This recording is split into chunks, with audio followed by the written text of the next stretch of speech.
So yun guys, meron tayo ditong tanggap na washing machine manual. So ayun ang yun. So issue nito, spin. Ayaw mag-spin. So nakasaksak yan. Timer natin. So wala. Walang ayaw umikot. Hindi naikot ang pinaikit yung motor. Pero 3 wheel yan. Sabi ni customer, pagka inaalog. Pag inaalog ng sobrang lakas, umiikot. So possible yung ating switch dito. Safety switch. So yan, bubuksan natin yan. Tatanggalin nyo lang yung tornilyo dyan. Tatlo lang yan. Kaya lang, hirap dyan, kinakalawang. Magawa natin ng paraan para matanggal yan. So yan guys, ayun yung kalawang na screw. So ang diskarte dyan,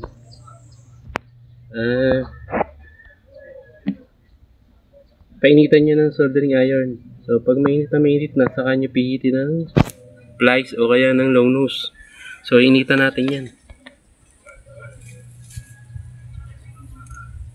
Yan. So pag mainit na yan at malambot na, saka nyo pihitin. Tanggal yan.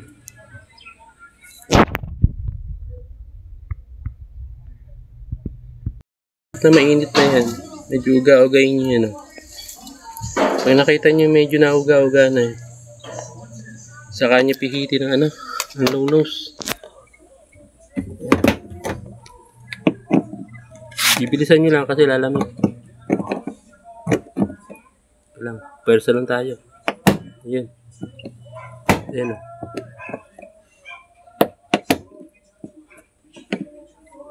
Ayan, napipihit na. Ayan o. Ayan.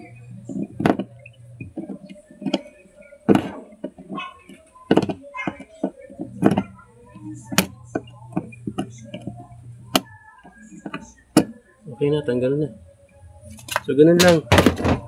Kasi sayang, pag sinira mo to, pangit na appearance. So, yan, nilinisin mo lang.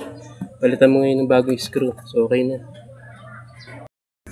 So, yun guys, nabuksan na natin yung top cover niya, no? Ito yung switch. Kung mapapansin nyo, naka-cover na yan. Pero hindi siya nakalapat, oh. Ayan. Ayan. May awang. So, tetesting natin yan. So, timer ko lang. So, walang reaction ng motor. Ito. Ano ba yun?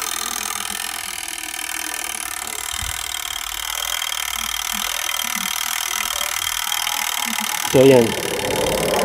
Sabihin, hindi nalapat itong switch niya. Yan. So, i-adjust lang natin yan.